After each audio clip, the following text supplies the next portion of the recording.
Yes, thank you.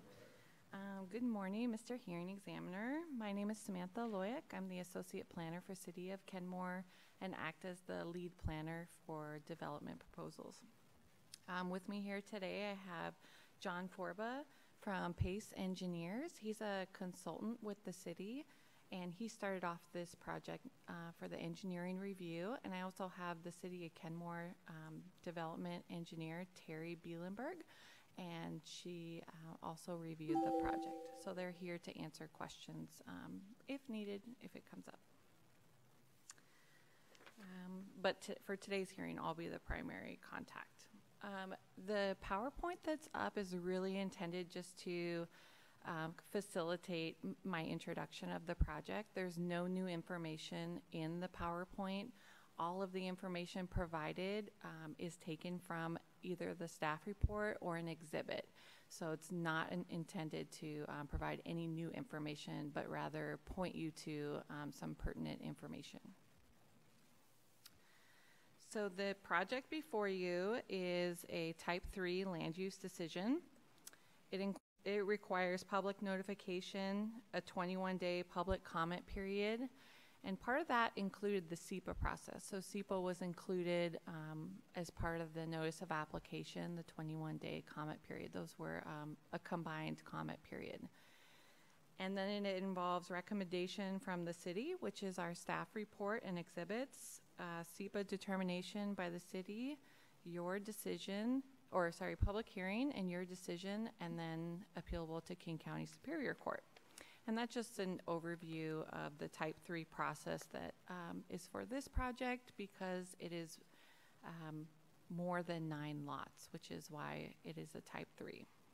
So this project is referred to as Northshore Meadows.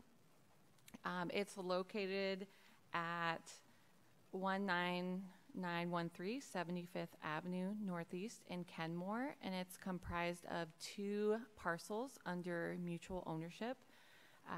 Parcels numbers 0114110-0128 and -0132. And those are also provided in the staff report. The image before you shows the vicinity map and an aerial photo so that we can orient ourselves to see kind of where we are in the city, and then a closer look at the neighborhood level.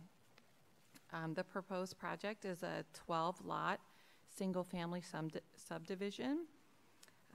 The parcel contains 1 existing single-family residence that is to be removed. The property is 2.3 acres in size and is zoned R6. That is also the comprehensive plan designation for that property. The property contains a Class 2 wetland and Type 3 stream, both located in the southwest corner of the parcel ending in 0128. Adjacent land uses are all single-family residential, and the proposed project also is single-family residential. The image before you is the site plan that we're working off of. It's sheet 1 of Exhibit G, and that provides a really good summary of what the proposal is. So this includes, in terms of the access, lots 1 and 2 will access 75th Avenue directly. Lots 3 through 6 will access via Tract C, which is a private access tract that you see along the north property line.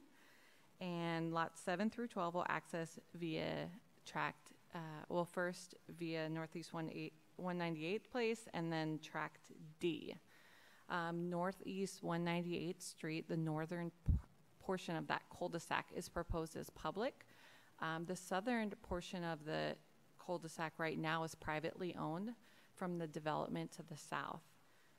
In the exhibits, I included the plat maps for the properties north and south. North is more information, and the south is because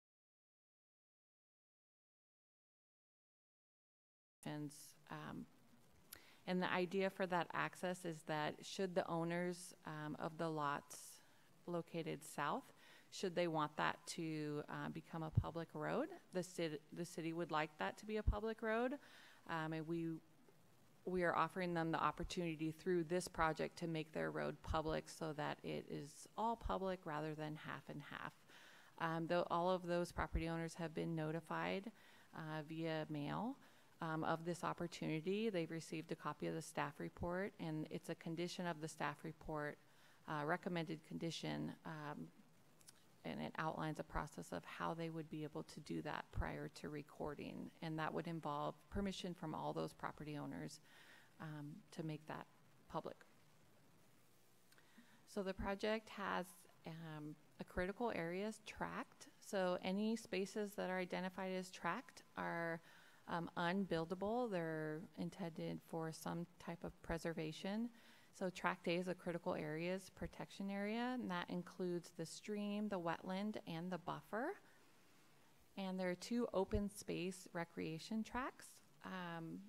The reason that there are 2 is that the property is divided in such a way that all of the lots have to access the recreation space. And so instead of putting it either right down the middle, they've put it in 2 separate tracks, which is fine. There's also a right-of-way dedication for that portion of Northeast 198th Place that I was talking about. The project includes frontage improvements, and that's about 400 linear feet of frontage improvements along 75th Avenue Northeast. So the project, in accordance with KMC 1925, we processed it as a type 3, which we described before. The notice of application and optional SEPA notice is incorporated as an exhibit. It was published in the Seattle Times, and public notification was mailed out, and there was a 21-day public comment period. The city values public participation, and there was an effort made to respond to each public comment. The applicant received copies of all the comments and responded as necessary.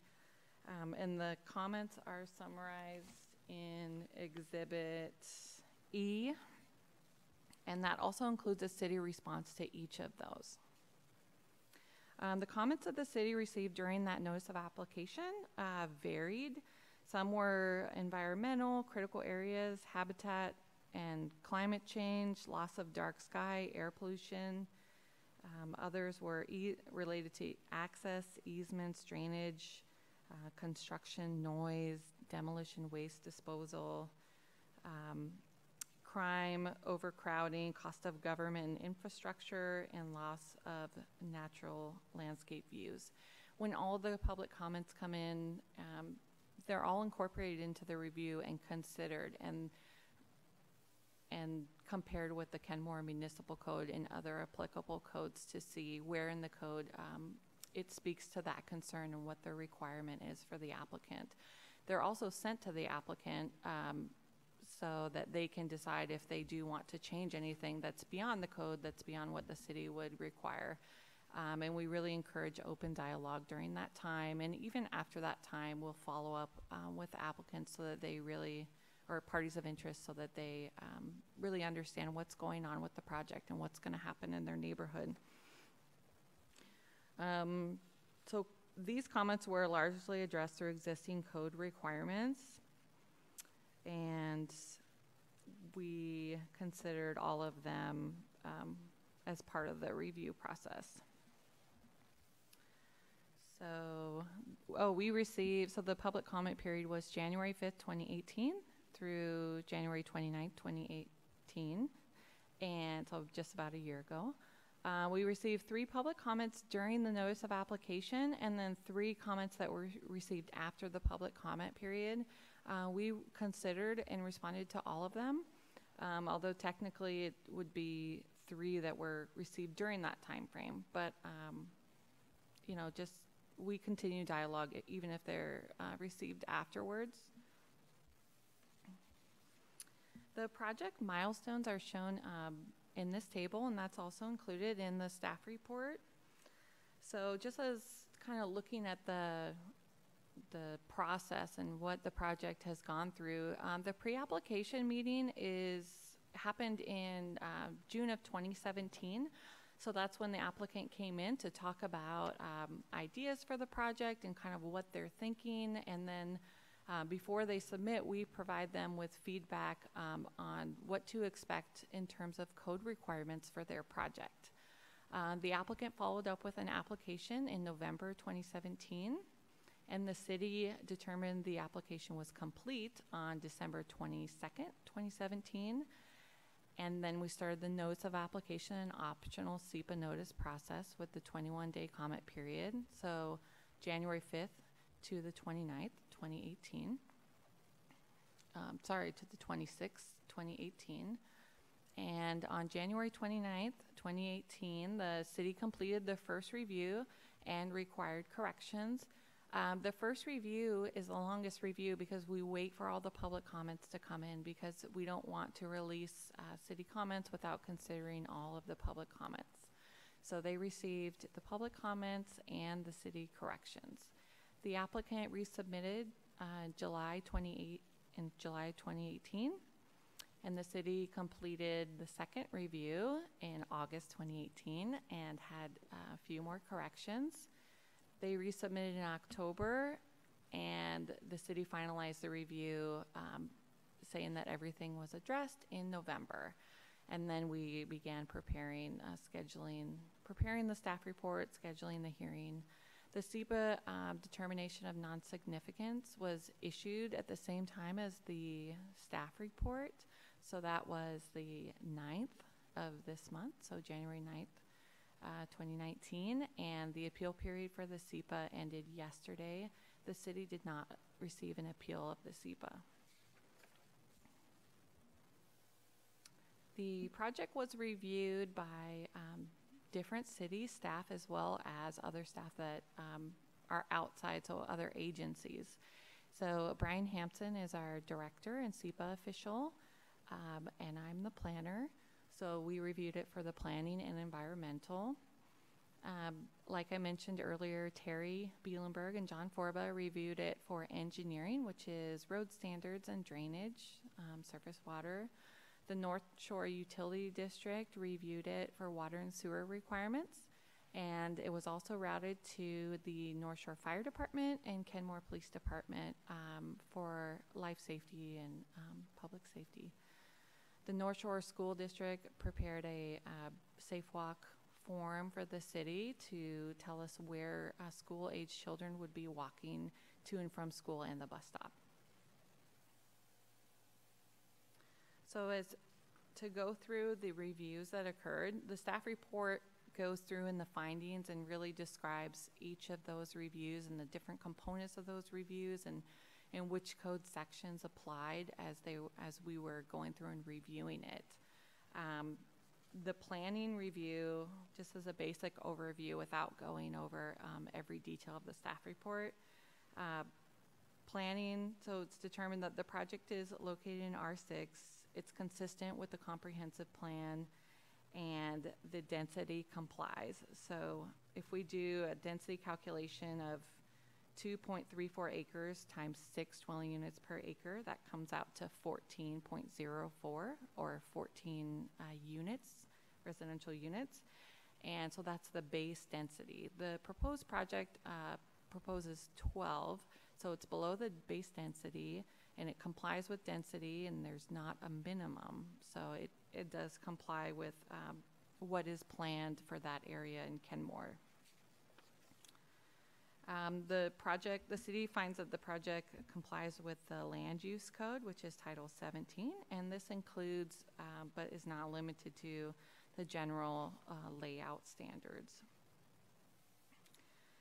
The zoning review included general layout standards, density, setbacks, maximum impervious surfaces, minimum lot sizes, light and glare, recreation space, site distance, landscaping, parking, tree management and protection, and critical areas. And in the staff report, each of those are addressed in the staff report. And that's all in Title 18.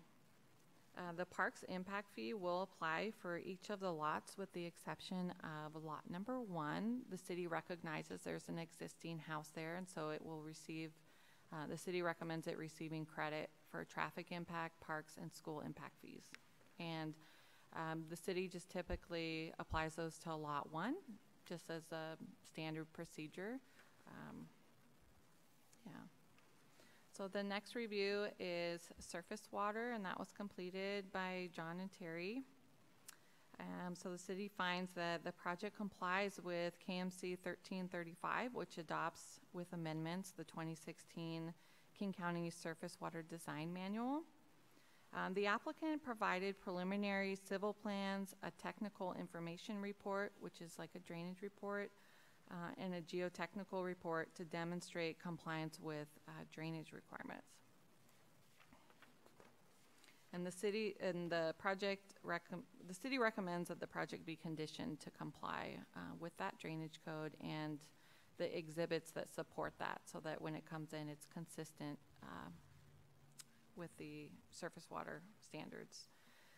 In addition to surface water, it was reviewed for road standards, which is the 2016 Kenmore Road Standards. We have our own road standards, and that's adopted by KMC 12.50. And to comply with road standards, the applicant provided preliminary civil plans and a traffic impact analysis report to demonstrate compliance. The city's civil engineer reviewed the project and determined that frontage improvements are required, and that the internal roadway designs, access, that all of them complied with what they were showing on the site plan. There's a requirement for a subsequent engineering permit, and the engineering permit is for construction level details, so that, for the site work. And so that's a requirement that they provide that information consistent with the exhibits. The project was reviewed for water and sewer requirements by Northshore Utility District. Their review is included as an exhibit as well. The Northshore Utility District requires that the applicant obtain a separate permit from them. But as part of the city process, we route it to them so that everything is transparent and they understand what's being proposed. And the applicant will be required to follow up with them for additional permits. But they confirm that it does comply and that there are adequate services or water and sewer availability to serve the project. Similarly, the fire department and police department confirmed that services are available to serve the proposed subdivision. The fire department conditioned the project to require fire sprinklers in each single family residence. That was a code update in 2012 passed by the city. And the police chief confirmed that services will be provided for safety and general welfare of the subdivision. The school district provided a safe walk form showing that school children will walk to nearby Kenmore Elementary. And the bus stop is located at the same location, which is 0.7 miles southwest of the subject property.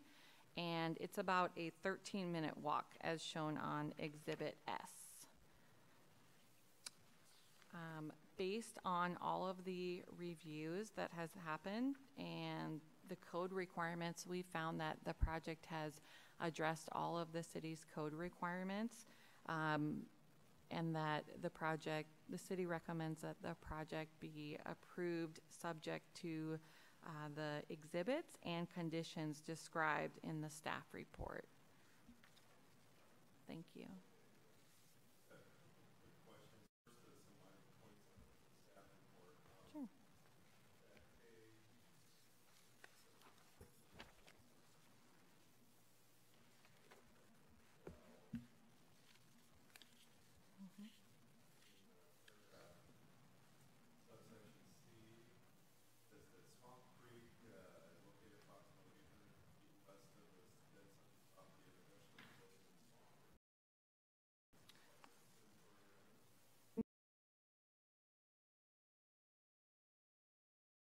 Okay, so and E is the one.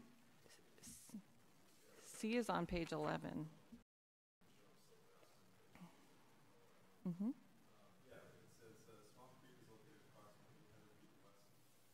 Mm-hmm.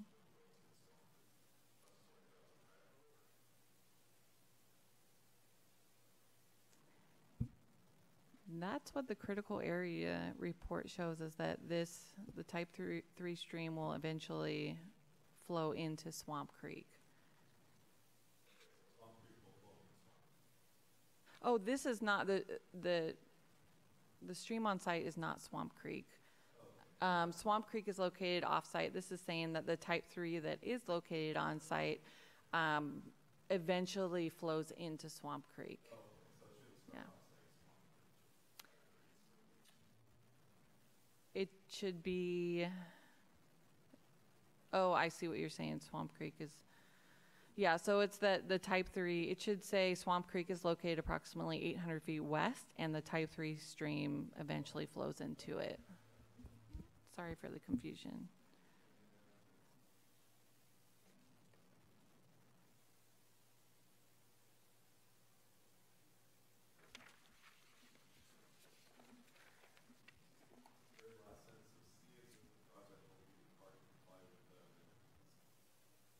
Nope. Oh, that's a typo. So let's see, this will be determined an engineering permit. So increase walkability. Oh, I think that what that's intending to say is that the project will be required to comply with road standards that are depicted in this exhibit.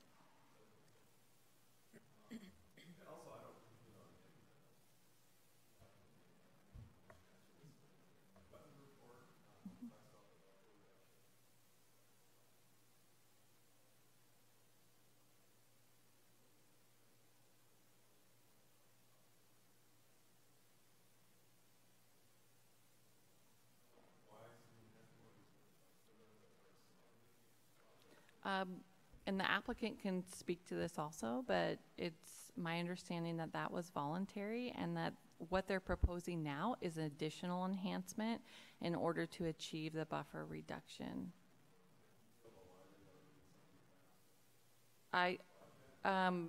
Not that I know of. When I was looking at that, I couldn't find a requirement that showed the city requiring that anywhere.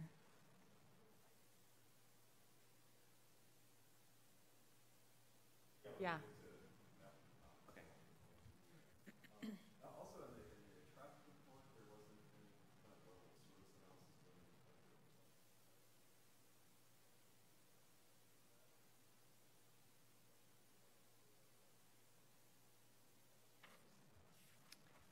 I'll refer you to John Forba.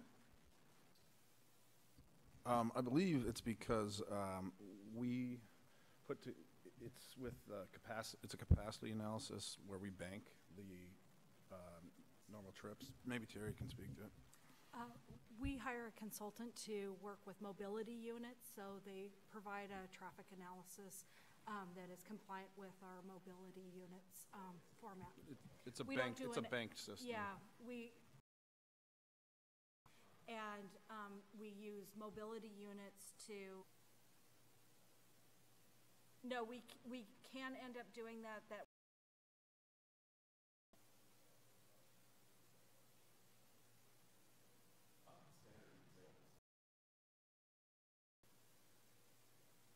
Okay, so our consultant developed the model on each single-family residence, and we enter intersection analysis. It's within a quarter mile.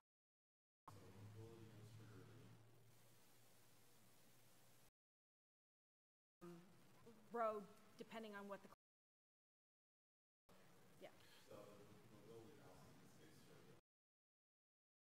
Engineer also reviews in the wetland area. I think because they just wanted to improve the area. Basically, it's not. It's like a high functioning wetland area. Besides that, the only other thing I really had to talk about was the cul-de-sac with the public and the private.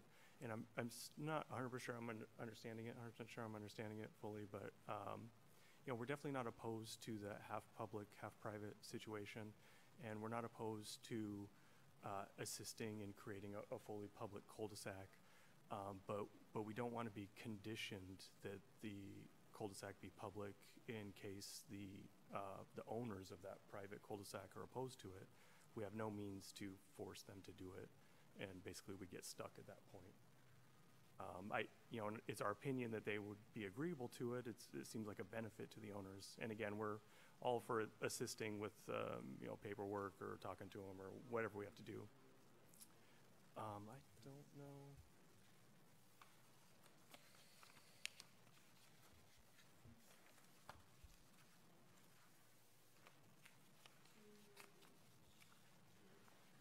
Thank you. 2H.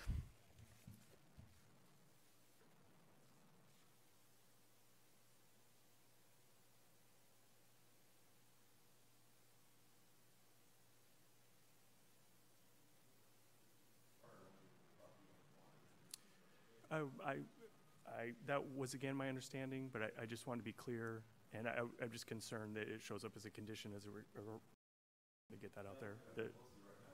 Yeah, right. Okay. Okay. Great.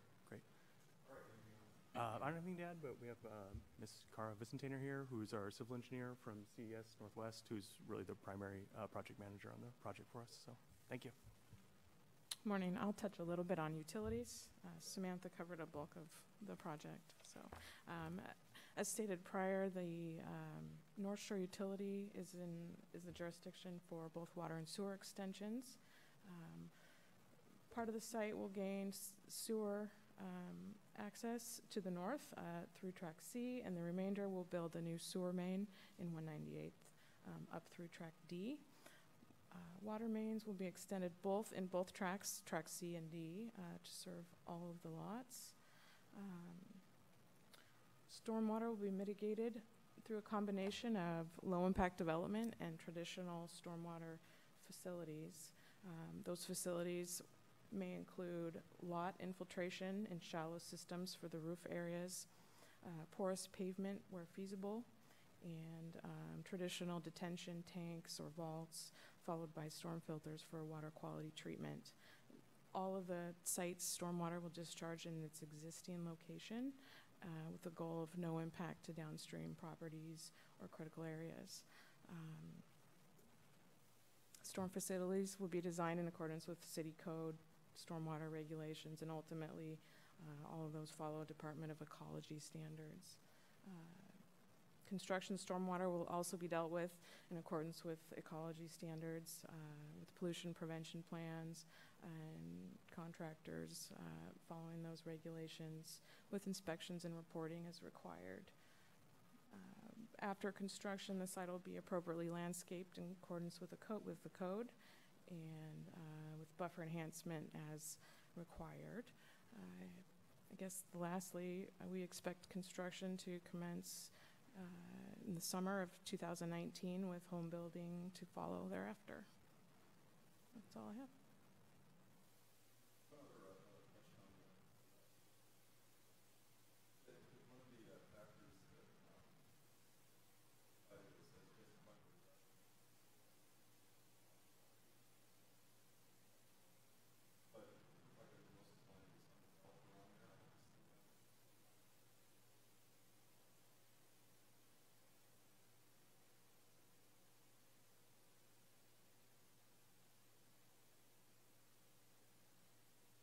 Technically, you're right. It wouldn't improve it. It would maintain its hydrology and treat it prior to release.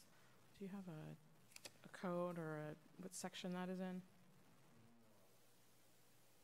Okay.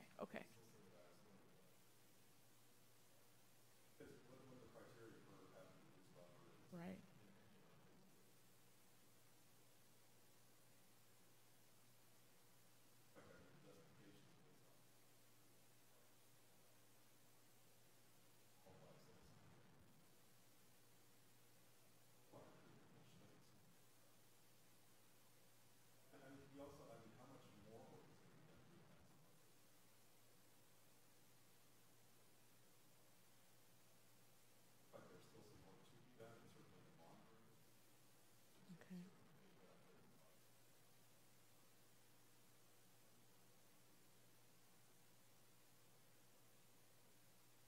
I don't know the exact plant counts, but I do know that invasive species would be removed and enhancement done as necessary. I can add a little bit. Do you want me to go up to here?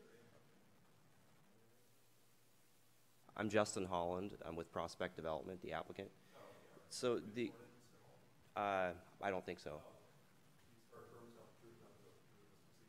Yeah, I do.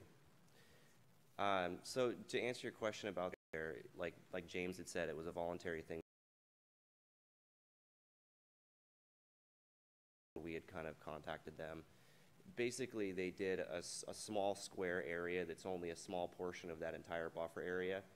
And so it wasn't, they didn't do instead of that, you know, one little area that was improved, it's enhancing the whole rest of it. And that's kind of, that's probably more of where the water quality would come from, is the enhancement of the buffer area rather than the stormwater. Does that make sense? Okay.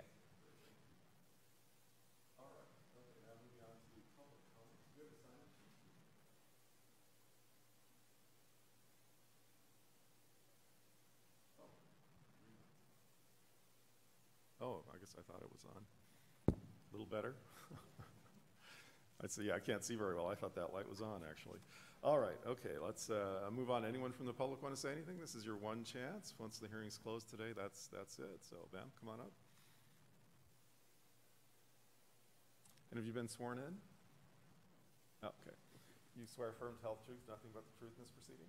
I do. Great. Yeah, and if you could give us your name and how to spell it, that would be real helpful. Okay, my name is Jeanette, but I go by Jan. Okay. And it's Keres, Kehres, like in Sam. All right. And my son and I live north of this property, Kimberly Place, where they added 5 feet of soil to the wetland there, or it was wetland at one time, and that blocked my drainage.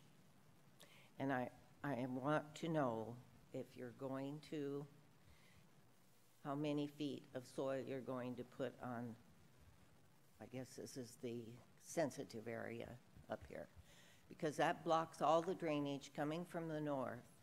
When you put up 5 feet, that's a dam, and that was done. I talked to Zach Richardson, or wrote him a letter, and they did come up, and where the lowest part of my property goes, they put a drainage kind of like this and then down. But nothing would have been done unless because I wrote to Richardson. The city would have done nothing.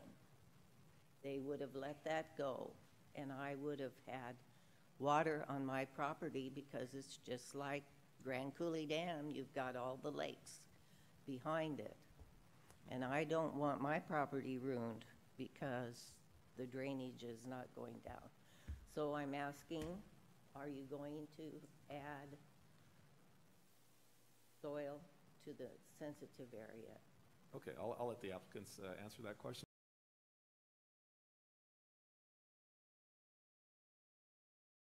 From the north, and it's got to keep going. It can't have these blockages. Okay. Yeah, I'll let him answer the that's what question. I'm concerned about. Okay. Okay? Got your comment. Thank you. Thank you. All right. Anyone else? Okay. Back to staff comments. If you have any response to her question at this point, that would be helpful too. Just as a response to the critical area that we mentioned before, when we were talking about the mitigation, it's in Exhibit K, pages 20 through 24, talk about the mitigation and identify 4,300 square feet of restoration area, and that's not counting what was done voluntarily in the past, which was that's good. Yeah. Which was so I just want to point to that, and then also the public comment. Okay. Per the preliminary plans, there's no grading proposed for the critical area tract, so I can't speak to what happened on any other development to the north of the subject I mean, property. my understanding of the city's critical area regulations is the developer isn't allowed to do any grading in the Correct. wetland or the wetland buffer, so that's Correct. not going to happen, yeah. So, but there's no planned grading within that critical area Okay. tree. So, Okay, all right. Is that it from the city side then? Okay, all right, applicants, and if you two could answer the question about the work Sure. in critical areas and, yeah. So there is no fill planned for the critical area other than planting, more or less, and possible soil amendment and Mhm. mixing, adding compost to help the soil amendment grow. There is fill planned on site or grading per se, but that is not damming up anything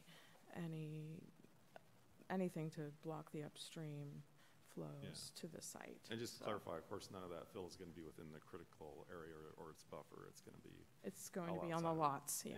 Yeah.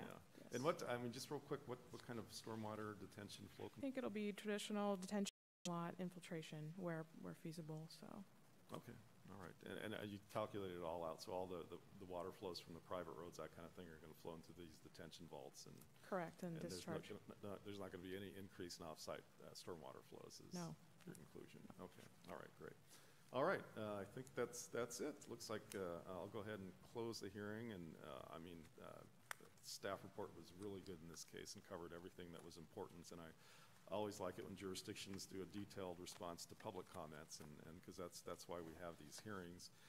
It looks like everything has been really well addressed and mitigated, and I'm sure I'll be issuing an approval here then in the next couple of weeks. Those of you who are from the public want to get a copy, I think where the decision is mailed to them, or how do you distribute the decision here? If they're a party of interest,